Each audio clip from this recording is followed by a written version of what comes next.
Parcourir la Corse de ses rivages jusqu'au sommet, c'est découvrir une terre authentique et préservée. D'Ajaccio l'Impériale à Bastia l'Orientale, des falaises de Bonifacio à Calvi la Génoise et Corté, la plus corse des villes corses, partons à la rencontre d'hommes et de femmes qui perpétuent avec passion les traditions et la culture de leur île. Un voyage riche de rencontres au cœur de paysages méditerranéens époustouflants. Bienvenue en Corse.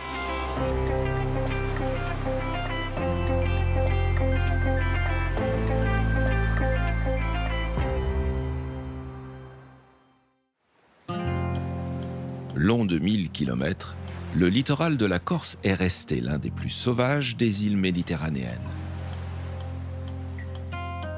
Notre voyage débute dans la péninsule du Cap Corse, véritable balcon naturel surplombant la Grande Bleue. Au large du Cap apparaît l'île de Giraglia et son phare érigé en 1848. D'une portée de 100 km, il est le point le plus au nord de l'île et une référence sûre pour la navigation. Par le passé, les côtes de la Corse subissaient les invasions des pirates barbaresques croisant en Méditerranée. Pour s'en prémunir, la République de Gênes, qui dominait alors l'île depuis le XIIIe siècle, lança la construction au début des années 1500 d'une ceinture défensive. Plus d'une centaine de tours de guet virent le jour. Peu armés, ces édifices permettaient d'alerter les populations de l'île lors des invasions. 83 de ces tours génoises veillent encore sur le littoral corse, dont une vingtaine sur les rivages du Cap. Les Cap-Corsins, habitants de la péninsule, ont toujours été de grands voyageurs. Alors, lorsque la terre cessa de nourrir, le Cap connut une émigration importante. C'est au cours de la seconde moitié du XIXe siècle que certains d'entre eux partis faire fortune aux Amériques commencèrent à rentrer au pays. Car un Corse ne s'exile jamais de son île, il s'absente. Je suis Paul Saladini, je suis avec mon épouse Aline le propriétaire du Palazzo Nicrosi, qui est une maison d'Américains. C'est typique du Cap Corse, ce sont des maisons importantes, des maisons bourgeoises qui ont été bâties par des Cap-Corsins à leur retour d'Amérique. Donc il y a eu à la fin du XIXe siècle une émigration importante de Cap-Corsins aux Amériques. La plupart des Cap-Corsins étaient à Porto Rico, mais moi, ma famille est partie en Alabama.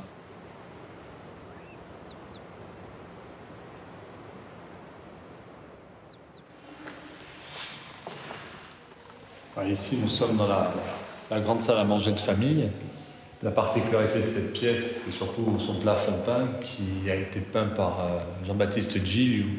Il y a un impact de balle qui est le résultat d'une soirée électorale agitée mais victorieuse, au cours de laquelle un partisan bonapartiste a tiré un coup de feu en l'air et la balle est toujours fichée au plafond. Le Palazzo Nicrosi compte parmi les 78 maisons d'Américains bâties sur le Cap entre les 18 et 19e siècles. Un patrimoine architectural et culturel de premier ordre.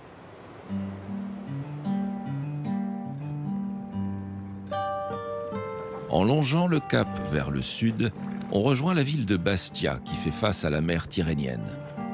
À l'origine, simple petit port de pêche du nom de Porto Cardo, le site de la future Bastia prend vraiment son essor lorsqu'un gouverneur génois, Leonello Lomellini, décide d'y installer une place forte. De pur style baroque et emblème de la ville, l'église Saint-Jean-Baptiste domine ostensiblement le vieux port de Bastia et semble veiller affectueusement sur le retour des hommes de la mer. On cale nos filets et ça fait que ces filets pêchent peut-être 4-5 heures, pas plus. Et entre-temps, on tire les filets qui sont calés la veille. On a encore 6 postes comme ça à la mer qui pêchent. Et lorsque nous avons fini de tirer, par exemple, les chapons, les rascasses, la soupe, la bouillabaisse, on tire les barbets en dernier. Et on rentre. Ça fait que vous prenez que du poisson vivant. Alors on commence devant Bastia au mois de mars. Au mois de mars, on commence même un peu dans le Cap Corse et on vient tout doucement jusqu'à atterrir dans le sud. Au mois de septembre, on est dans le sud jusqu'à... Et ça dure depuis des décennies, c'est comme ça. Combien d'années? Moi, quelques années, j'ai quand même quelques années.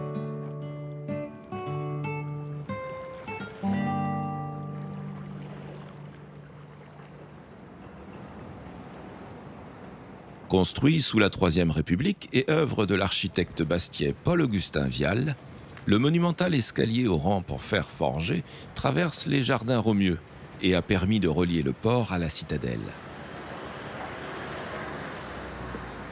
Portant le nom du riche donateur qui en a financé leur construction, l'escalier Romieux et les jardins qu'il traverse sont considérés comme les seuls jardins urbains visibles en Corse.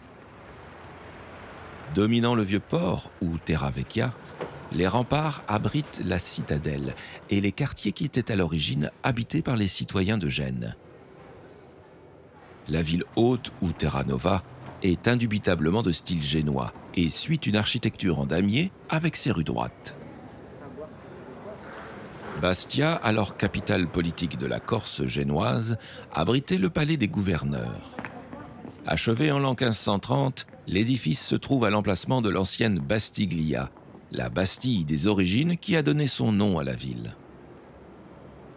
Salles d'audience et cours de justice servaient à administrer le territoire. C'était aussi le lieu d'habitation du gouverneur de la province. Classé monument historique, le palais héberge désormais le musée d'histoire de la ville de Bastia, qui dépeint la vie durant cette période génoise.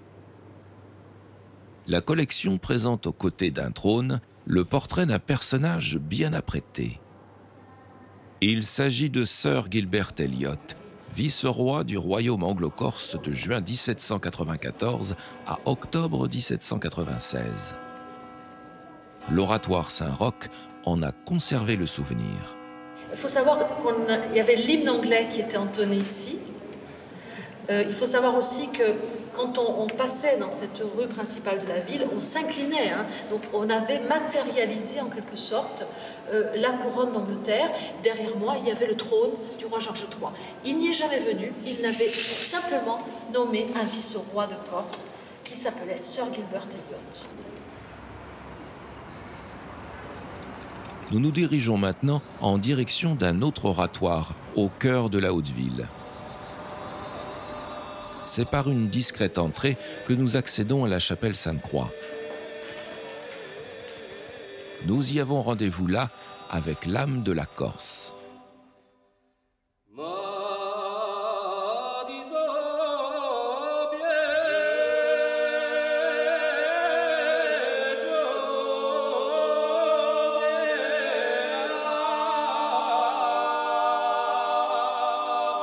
L'origine du chant polyphonique, c'est une origine qui remonterait au fin fond du Caucase, les montagnes du Caucase, qui auraient évolué jusqu'au bassin méditerranéen en prenant des influences par-ci par-là, et se seraient figées sur chaque région, chaque pays en fait à vocation polyphonique, a eu ses coutumes et traditions polyphoniques.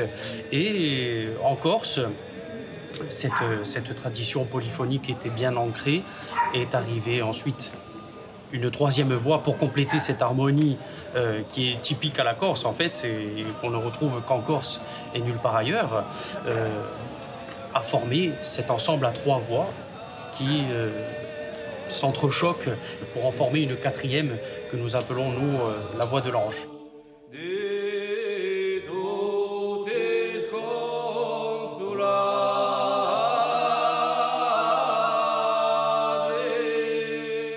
L'hymne corse, le Dio vi salve Regina, qui est un hymne qui est dédié à la Vierge Marie, puisque la Corse étant autrefois une terre papale, cet hymne à la Vierge a été choisi pour mettre la Corse et les Corses sous la protection de la Vierge Marie.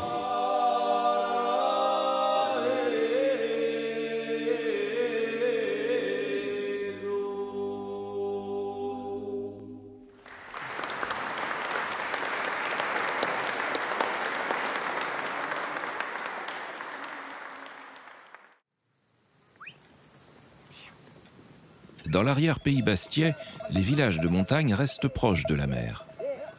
C'est la région du Nebiou, une terre fertile de culture, d'élevage et de fromage corse. On a à peu près 500 chèvres,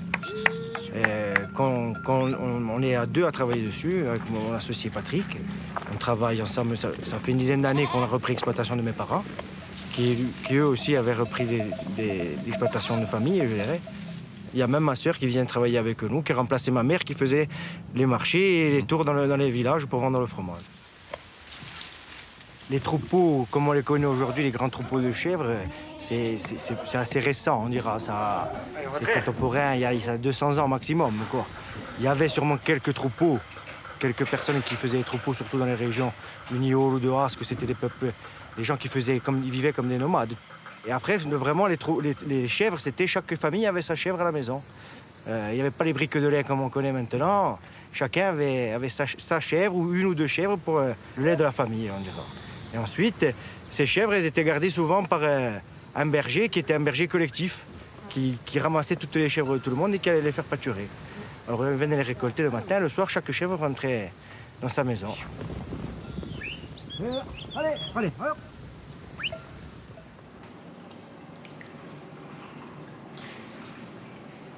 Il y a le broch qui a une appellation, mais nous, on n'adhère pas au syndicat, on n'est pas dans l'AOC, dans la démarche de l'AOC.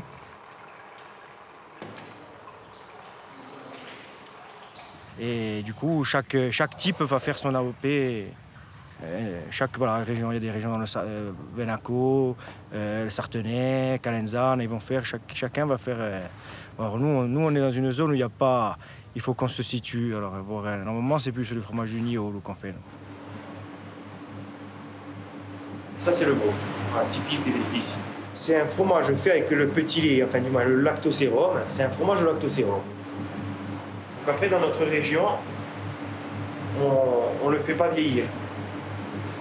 Parce que dans le sud, ils font le broch ou passe. Donc, ils vont le faire vieillir un peu comme un fromage. Voilà. Mais nous, on le vend frais.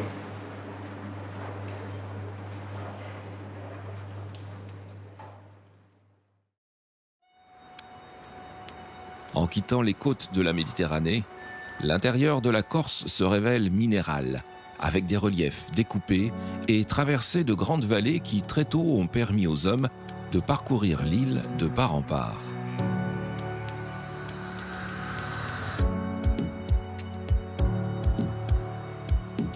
Véritable emblème de la ville, la citadelle de Corte est un nid d'aigle perché à plus de 100 mètres au-dessus du fleuve Tavignano. Érigée au Moyen-Âge, puis modifiée par les Génois, elle sera fortifiée par les Français.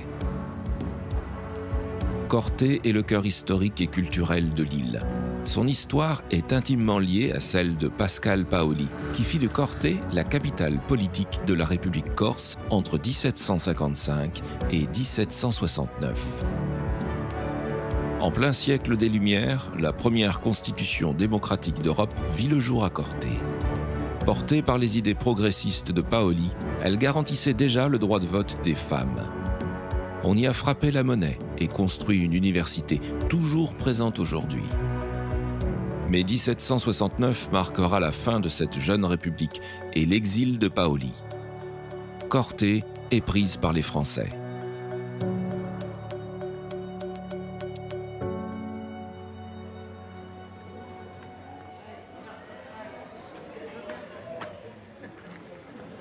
En empruntant les ruelles pentues et pavées de la vieille ville, on accède à la place Gaffori, où se trouve le bar de la Haute-Ville. Le BHV, comme se plaisent à le nommer les Cortais, est une institution. 3 siècles ont passé, mais sa façade arbore toujours les impacts des balles génoises lors de la prise du château par des hommes en armes en rébellion contre le pouvoir génois. À la manœuvre, le général Gaffori, dont la statue de bronze pointe clairement du doigt l'objectif à atteindre. Sur les bas-reliefs apparaît son épouse, Faustina de Matra, brandissant une torche et prête à mettre le feu aux poudres, bien que leur très jeune fils soit retenu en otage. Rien n'arrêtera les insurgés. Le château sera pris, les Génois céderont la ville aux Corses et la détermination sans faille de Faustine lui rendra son enfant sain et sauf.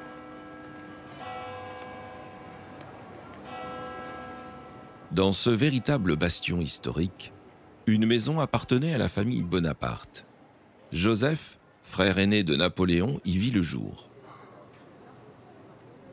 Lors de la prise de Corté par les troupes de Louis XV, les parents Charles et Laetitia Bonaparte abandonnèrent leur demeure pour se réfugier à Ajaccio.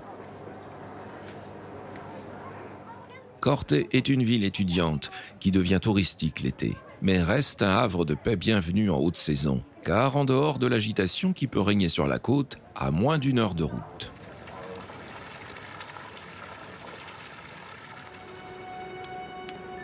De toutes les îles méditerranéennes, la Corse est celle dont l'altitude moyenne est la plus importante. Elle affiche en effet 120 sommets à plus de 2000 mètres. Corté est donc un excellent point de départ pour rejoindre les chemins balisés.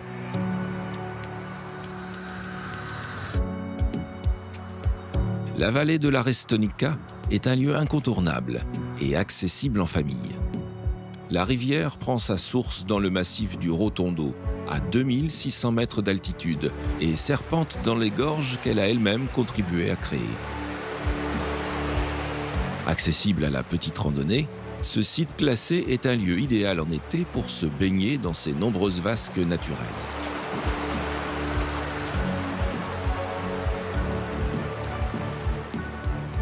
Sur les pentes de granit pousse une espèce de pin noir, le pin laricio, endémique de la Corse, mais également visible en Sicile et en Calabre.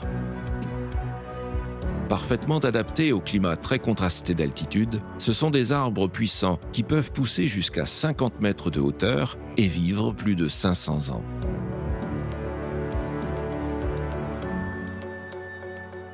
La vallée de la Restonica est l'une des nombreuses merveilles naturelles de la Corse.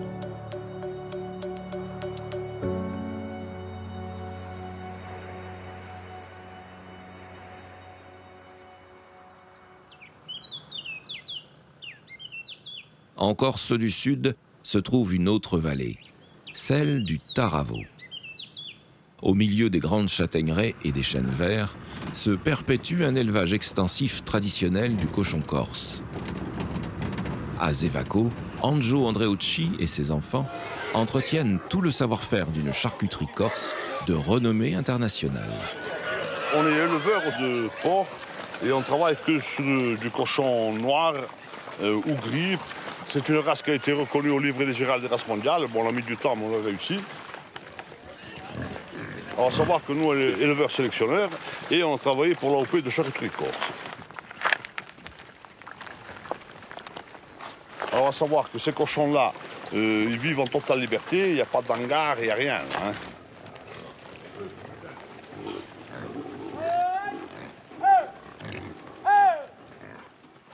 Avant les premières neiges, on redescend tout le cheptel de la montagne, que ce soit les brebis, les cochons et tout. Et sur des immensités assez importantes, on a des châtaigneraies et surtout, nos montagnes sont couvertes de chênes verts et ça fait des glands.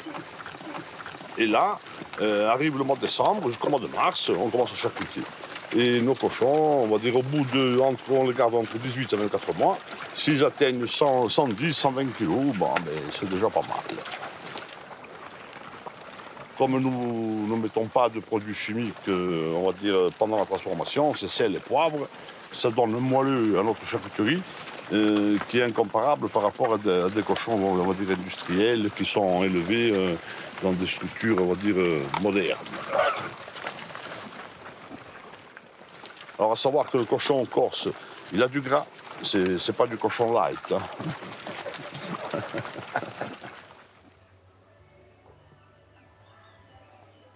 Donc voilà, donc là on est à l'endroit où on sèche, on affine nos jambons. Donc là vous avez les prisoutes qui ont minimum 2 ans ceux-là. Voilà, donc ça va jusqu'à 3 et 4. Donc là vous avez tous les saucissons avec les copes, les londes, les jambons qui s'affinent au-dessus. Après, nous, on n'est pas une vallée où on fume la charcuterie. Nous, on fait juste un petit peu de feu avec du châtaignier sec l'hiver quand on a, par exemple, une semaine de pluie d'affilée et juste pour attraper l'hydrométrie naturelle de la cave. Voilà, c'est tout. Après, nous, la vallée du Taravo, on ne fume pas. Non. Ah, d'accord. Voilà. C'est une charcuterie qui est sèche et qui fait une fleur naturelle. Oh,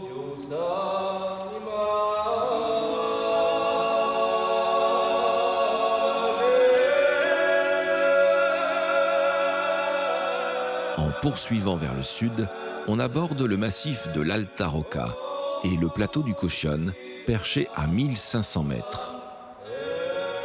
Balayé par les vents et couvert d'une pelouse d'altitude, une ribambelle de petits ruisseaux sillonne ce plateau et alimente çà et là des trous d'eau, les podzines, vestiges d'anciens lacs glaciaires qui se sont comblés. Plus loin, apparaissent des abris sous roches aménagés qui permettaient aux bergers de séjourner sur les estives.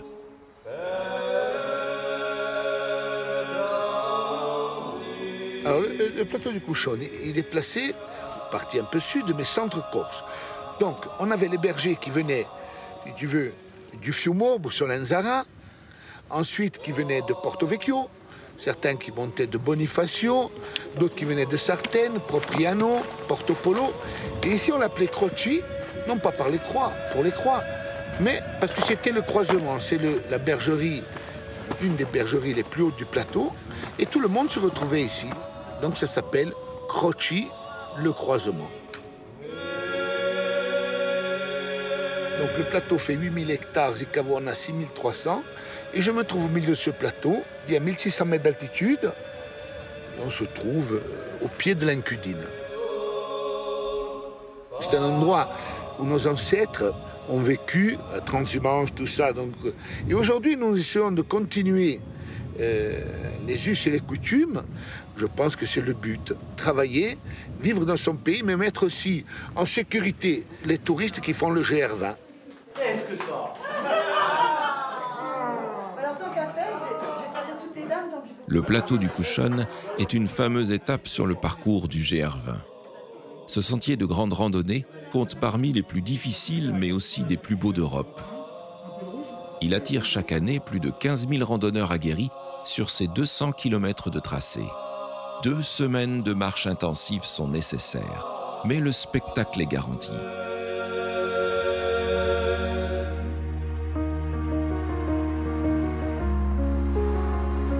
La traversée des aiguilles de Bavella en est un bon exemple.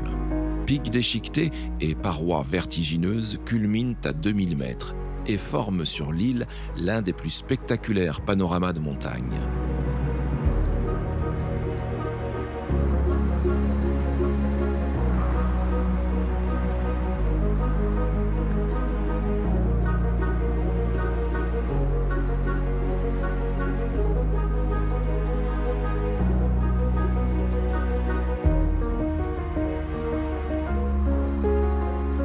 Depuis le col de Bavella, lorsque la vue est dégagée, on peut apercevoir la Méditerranée toute proche et la côte sud de l'île. Notre prochaine étape.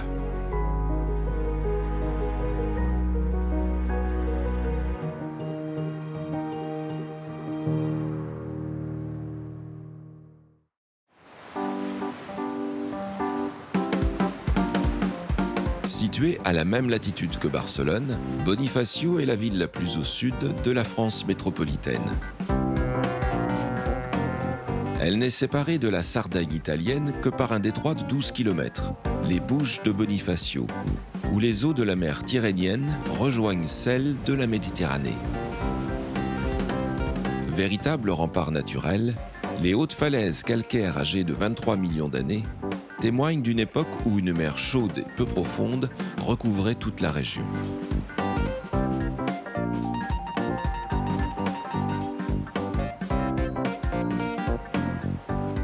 Rejoindre Bonifacio par le Campo Romanello, le chemin des falaises, permet de longer le littoral à 60 mètres au-dessus des vagues et de profiter de points de vue spectaculaires sur la cité médiévale.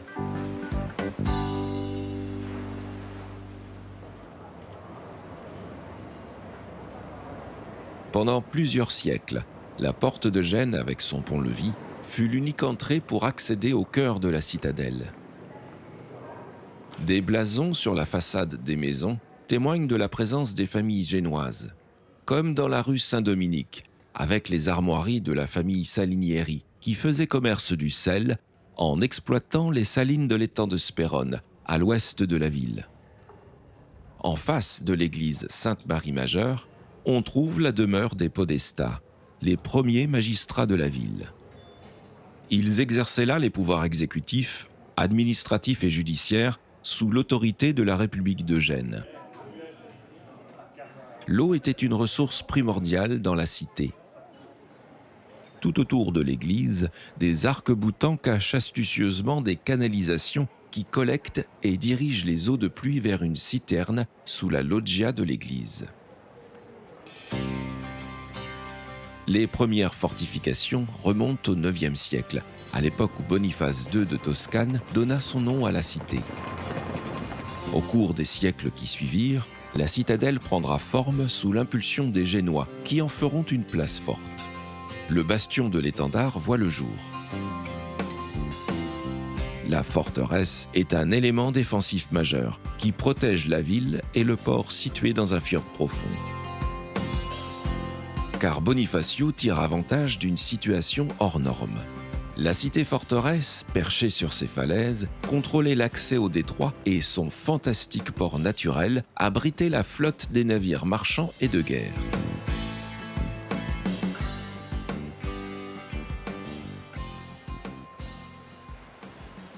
Aujourd'hui, le sémaphore de Pertusato veille sur la navigation des 4000 navires qui croisent ici chaque année. À ses pieds s'étend la réserve naturelle des Pouches de Bonifacio, la plus grande de France. Place forte réputée imprenable, Bonifacio possède l'un des ouvrages les plus pittoresques de l'île. À flanc de falaise apparaît un chemin creusé dans la roche calcaire.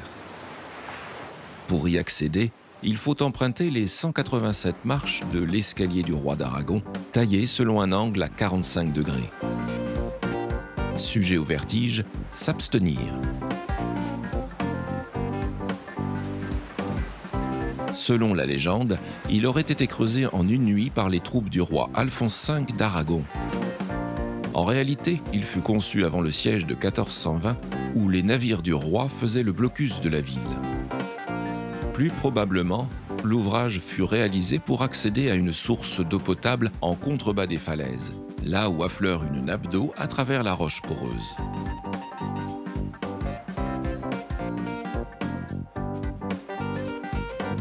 Quitter Bonifacio ne se fait pas sans regret, car la ville et sa région savent charmer les voyageurs.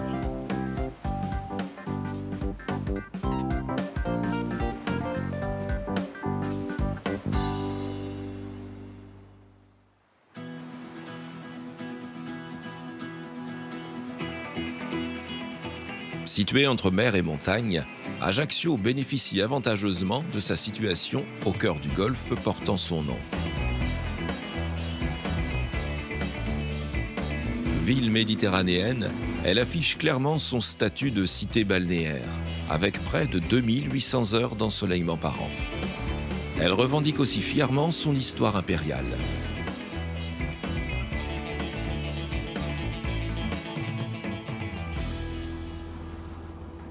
Relié au continent par ferry plusieurs fois par jour, Ajaccio est l'un des principaux ports d'entrée de l'île. C'est aussi une ville d'escale pour les croisières qui accueille près d'un demi-million de passagers chaque année. À côté des bateaux de croisière et des yachts bien alignés, on peut découvrir sur les quais du port Tino Rossi des embarcations plus modestes, mais bien plus authentiques. Comme les pointus méditerranéens et les felouks, de petites chaloupes colorées aux formes galbées qui servaient traditionnellement au transport et à la pêche côtière. Juste au-dessus du port, on trouve la place Foch, que tous les Ajacciens nomment la place des Palmiers. Sa fontaine des 4 lions veille chaque matin sur le marché qui y prend place. C'est le meilleur endroit pour découvrir les spécialités en provenance des 4 coins de l'île. Figues, olives marinées, poivrons grillés, fromages et charcuterie représentent la variété des produits du terroir. Alors une partie, c'est moi qui l'ai fait. Je fais le poivré, celle-ci et le jambon. Et normal. Ou la tome salade plus affinée. Et après, vous avez la tome d'afa, soupe et fruitée. Vous l'avez au détail. Au lait crème.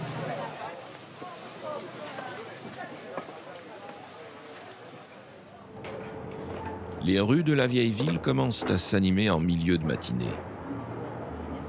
Un passage par la rue Fesch, l'artère la plus commerçante, permet de rejoindre la maison Galeani, la plus ancienne boulangerie d'Ajaccio, ouverte en 1830. Le Monaki, c'est un petit gâteau à la châtaigne qui est un gâteau particulier de la maison. Hein. Nous l'avons créé avec de la myrte, donc c'est un alcool corse, des zestes de citron et de la bonne farine de châtaigne. Nos petits canistrils qui sont faits maison avec notre recette issue de mes arrière-grands-parents, donc on y tient beaucoup. Et ça, ce sont les beignets au broach, aussi une très grande spécialité de Corse, qu'on ne présente plus non plus, tellement c'est délicieux avec le fromage frais à l'intérieur. Ça se mange à tout moment de la journée. Hein. Moi, j'ai dit pour la petite histoire, les bastés, donc c'est en pâte à pain, c'est un petit chausson pâte à pain. Et dans les villages, en fait, quand il leur restait des légumes et ils faisaient leur pain eux-mêmes, les chutes de pain, en fait, on faisait ces petits chaussons qu'on cuisait au feu de bois. Donc ce sont les petits chaussons légumes et ce sont nos sandwichs, en fait. Bien que ce soit une petite île, dans chaque coin où on va aller, on va trouver d'autres spécialités. Voilà, par exemple à Ajaccio, ce sont les embruciades. Ce sont les petites tartes au broach et les beignets. Alors qu'à Bastia, ça va plutôt être le fiadone. Le fiadone, c'est une grosse tarte au broach. Chaque région a sa spécificité. Voilà. Celui-ci, je vous le mets en plus. Il s'est abîmé, je vous l'offre. Napoléon Bonaparte naît à Ajaccio le 15 août 1769. La maison familiale, devenue musée national, nous replonge dans l'histoire de celui qui fut l'empereur des Français. Napoléon, fils de Laetitia et de Charles Bonaparte, passe les premières années de sa vie dans cette demeure, auprès de son frère aîné et de ses plus jeunes frères et sœurs. Turbulent et bagarreur, le petit Napoléon joue dans la cour en contrebas. Puis, à l'âge de 9 ans, il quitte son île pour rejoindre l'école militaire de Brienne sur le continent. Il n'y reviendra que 7 ans plus tard. En 1793, la Corse est en pleine tourmente révolutionnaire et les Bonaparte sont contraints de s'enfuir pour échapper aux indépendantistes, restés fidèles à Paoli. C'est par cette trappe secrète que la famille abandonnera la maison d'Ajaccio avant qu'elle ne soit incendiée. Quittant son île définitivement, Napoléon, l'enfant du pays, poursuivra une destinée hors norme qui marquera durablement tout un continent.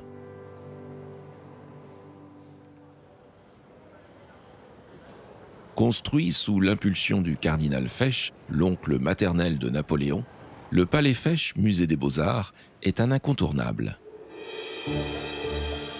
Collectionneur dans l'âme, le prélat a constitué au cours de sa vie une gigantesque collection de plus de 17 000 œuvres, dont 16 000 tableaux. Ce sont près d'1 millier d'entre eux qui sont ici présentés au public. On peut y admirer les peintures d'artistes majeurs italiens de la Renaissance, comme Botticelli, Titien ou Véronèse. Un niveau entier est aussi dévolu à la peinture corse, avec les œuvres d'artistes insulaires du XIXe et XXe siècle.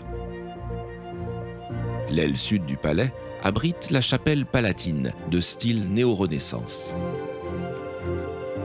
Réalisée en pierre de Saint-Florent sur le Cap Corse, les remarquables décors en trompe-l'œil ont été peints par Jérôme Maglioli, originaire d'Ajaccio.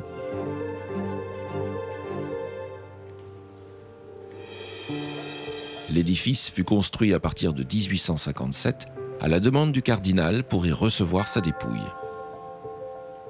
Dans la crypte reposent Charles et Laetitia Bonaparte, les parents de Napoléon, aux côtés du cardinal Fesch.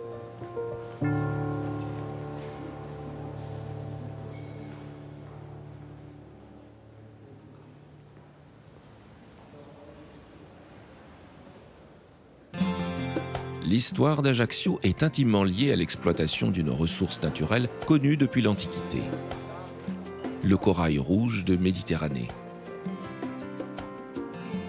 La croyance populaire accorde depuis longtemps à ce corail écarlate un pouvoir de protection contre le mauvais œil. Sa pêche est aujourd'hui très réglementée et seuls quelques corailleurs autorisés, comme Marien Poggi, la pratiquent encore. Alors, la qualité du corail corse, voilà, elle vient de là, tu vois. C'est ça, là. Parce que du corail, tu en as en pagaille en Tunisie, tu en as en Algérie et tout, mais il n'est pas comme ça. Voilà, il est très rouge. Là-dessus, tu as une gangue, tu vois, là, qu'il faut enlever. Parce que les Italiens, les Napolitains, ils enlèvent ça, tu vois. Voilà. Bon, celui-là était collé à la roche, on le décolle avec une marteline. Quand il est nettoyé, voilà. Là, il est prêt à partir. Les Italiens, avant, ils le travaillaient beaucoup. Là, maintenant, ils le travaillent un peu moins. Ou alors, ils travaillent du petit corail qui peut se vendre pas trop cher, tu vois. Par exemple, une petite main, tu vois, un petit truc comme ça va se vendre. Mais si tu fais si avec ça, tu fais des boules, pour un collier ou quoi, là c'est plus cher, tu vois, c'est plus... Combien de corailleurs en Corse? 8, on est. 8 corailleurs. En fait, c'est son exosquelette, en fait. C'est ce qui rejette le corail.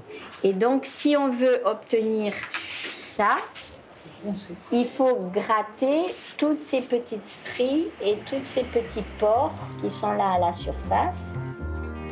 Seule artisan tailleur sur Ajaccio, Anne-Marie possède un atelier dans la vieille ville. Entre ses mains expertes, les branches de corail entament une nouvelle vie. Selon sa qualité, le corail brut peut être vendu entre 2 000 et 5 000 euros le kilo, et atteindre au final le prix de l'or selon les bijoux réalisés. Ainsi, Ajaccio se développa grâce à l'exploitation du corail, véritable or rouge de la Méditerranée, qui au XVIIIe siècle faisait vivre les 3/4 de sa population. En quittant la ville par la route des Sanguinaires, on atteint le remarquable cimetière marin d'Ajaccio. Entre ses allées et ses placettes s'alignent comme les petites maisons d'une ville miniature des chapelles funéraires et des mausolées faisant face à la mer.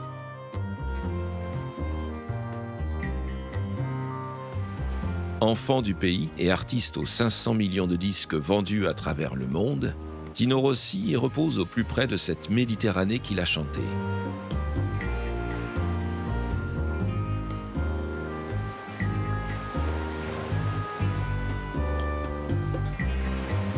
En poursuivant la route, on atteint la pointe de la Parata, surmontée de sa tour génoise. Elle veille sur les îles Sanguinaires, véritable figure de proue du golfe d'Ajaccio.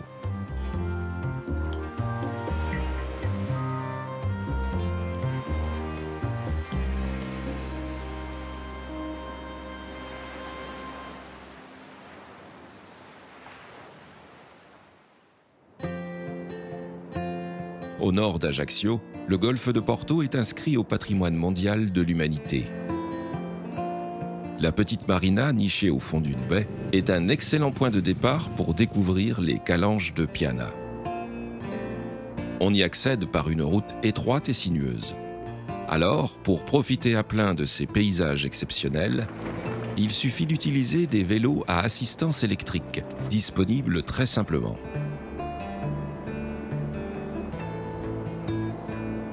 Parcourir les 12 km s'effectue alors sans aucune difficulté. Et quel spectacle! La montée vers Piana est exceptionnelle. À flanc de falaise, entre les pentes recouvertes de maquis et la côte en contrebas, se révèle un décor de formation rocheuse, déchiquetée et burinée par le temps. C'est l'érosion qui est à l'origine d'un des plus beaux paysages de la Corse. On y découvre les taphonies, des formations sculptées par le vent marin chargé de sel. Le rouge de la porphyre, la roche magmatique, contraste fortement avec le bleu profond de la Méditerranée. Arrivé sur les hauteurs de Piana, le panorama devient encore plus spectaculaire et nous montre à quel point la Corse est une montagne dans la mer.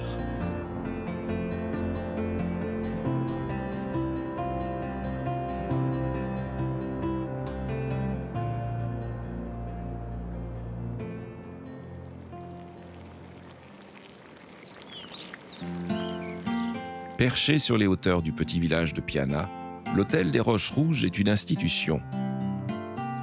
Construit à la belle époque, il avait été totalement abandonné dans les années 60. Madi, originaire de Piana, a consacré toute son énergie pour lui redonner vie. Je suis d'origine de Piana, je suis née à Piana et j'ai acheté cet hôtel en 86. Il était fermé depuis 20 ans. Il a fermé de 65 à 86 et j'ai eu l'opportunité de l'acheter. Bien sûr, il n'était pas dans cet état-là. Au départ, c'est un hôtel créé par la société d'hôtels PLM, Paris-Lyon-Méditerranée. Donc, si vous voulez, les clients débarquaient à Ajaccio et pour faire Ajaccio-Calvi, destination, il fallait 2 jours à l'époque. Donc, si vous voulez, ils ont choisi Piana qui faisait la moitié de la route. Ils ont trouvé cet emplacement pour faire un arrêt parce que minimum 4 heures pour arriver à Piana. Les clients se posaient 2 ou 3 jours ici et continuaient sur Calvi après. Après, ils avaient fait un hôtel sur Bastia et ils ont fait un autre hôtel à Zanza. Donc, si vous voulez, c'est un peu le tour de Corse de l'époque.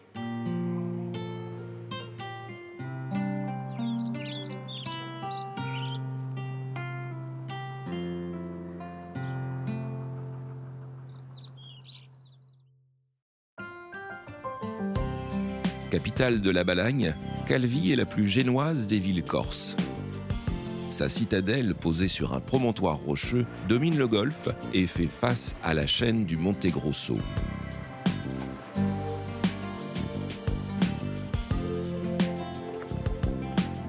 Au pied des remparts, pêcheurs et plaisanciers amarrent leurs bateaux le long des quais Landry. On peut y voir la tour du Sel, construite en 1495. Ancien poste de guet, elle devient progressivement dévolue à l'entreposage du sel.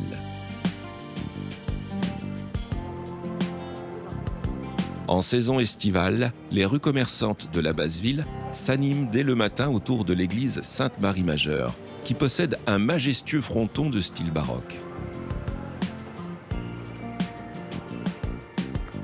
Mais la promenade nous attire irrésistiblement vers le bord de mer, où la citadelle ne demande qu'à être prise d'assaut.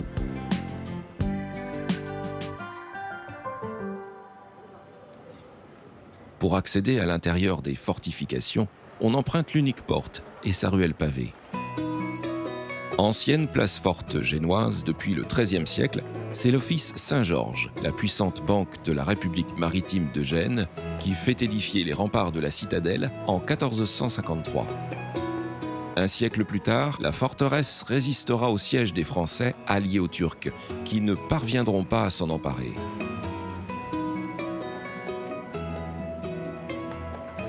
Au-dessus de la place d'Armes se dresse la cathédrale Saint-Jean-Baptiste. L'édifice, également de style baroque, est très sobre. À droite du chœur, on peut y voir un Christ noir. On accède à l'oratoire Saint-Antoine par une discrète entrée. La confrérie qui l'occupait avait pour mission d'accueillir les pauvres et les indigents. L'ermite Saint-Antoine et son cochon, œuvre de l'artiste corse Tony Casalonga, veille sur l'oratoire face à la baie de Calvi.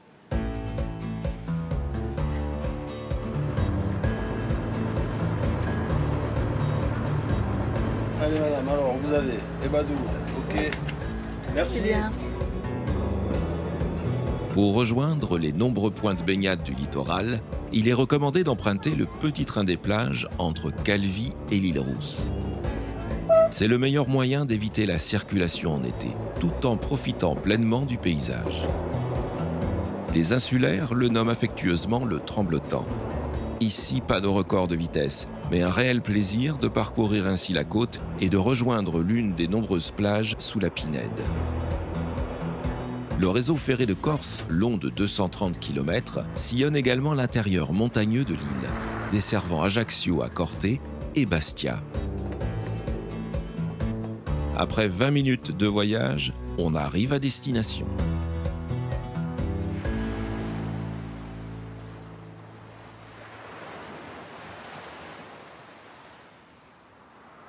Dans l'arrière-pays, le village médiéval de Pigna résume à lui tout seul les charmes de la Balagne.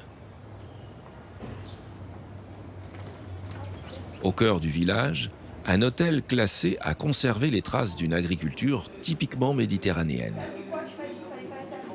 Le pressoir atteste qu'ici se trouvait un moulin à huile. Les conditions climatiques en Balagne sont optimales pour la culture de l'olivier, où il ne subit jamais le gel. L'olivier sauvage a toujours été présent en Corse. Ce sont les Phéniciens qui pratiquèrent les premières greffes. Une variété ancienne, la Sabina, est encore présente dans la région. Le village de Pigna est aussi connu pour ses nombreux artisans. L'un d'eux, Hugo Casalonga, réalise depuis 35 ans des instruments de musique traditionnels. C'est le sistre traditionnel corse. Donc Cetera, c'est son nom en Corse. Donc il était présent en Corse 19e, 20e, fabriqué aussi par des Corses. Il est arrivé en Corse par l'Italie du Sud. Puis il a totalement disparu après, au milieu du XXe siècle. Et il a été redécouvert à la fin des années 70, milieu 70, au moment du renouveau de la culture traditionnelle. Et une première copie a été établie, réalisée en Italie, parce qu'à l'époque, il n'y avait pas de luthier en Corse. Une première copie qui a été faite d'après un instrument qu'on trouvait en Castaniche, le de Meruzal, qui était l'instrument le plus ancien qu'on ait retrouvé. Actuellement, on en a retrouvé 13.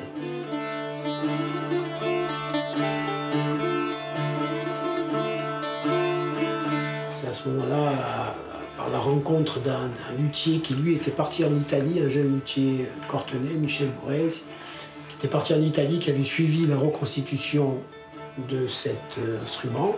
Et quand il est rentré s'installer en Corse, voilà, c'est là que je l'ai rencontré, à ce moment-là. Là, on était au début des années 80 et j'ai construit mon premier instrument au début, pour moi, et puis depuis, j'ai jamais arrêté.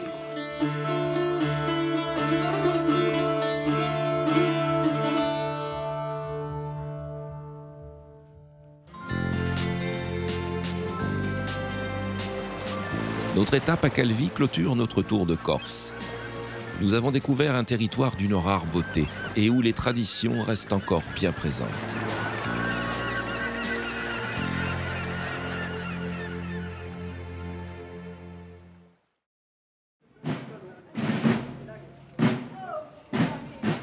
Notre voyage ne peut se terminer sans un dernier passage dans la cité impériale. Le 15 août, Ajaccio commémore la naissance de Napoléon Ier. C'est aussi le jour où l'on fête la Vierge Marie, la figure protectrice de la Corse. Patronne de l'île de Beauté, elle est chère au cœur des insulaires qui la célèbrent chaque année avec ferveur.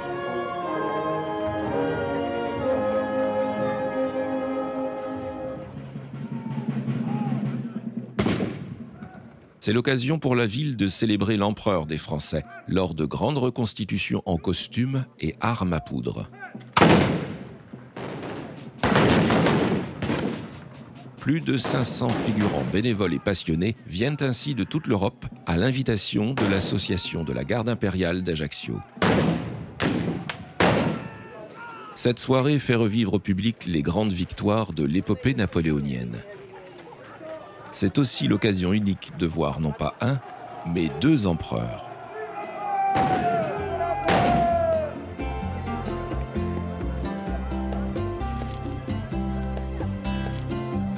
Ainsi s'achève notre séjour dans l'île de Beauté. Riche d'histoire et de traditions, de paysages et de saveurs, la Corse si entière et authentique ne demande qu'à être découverte.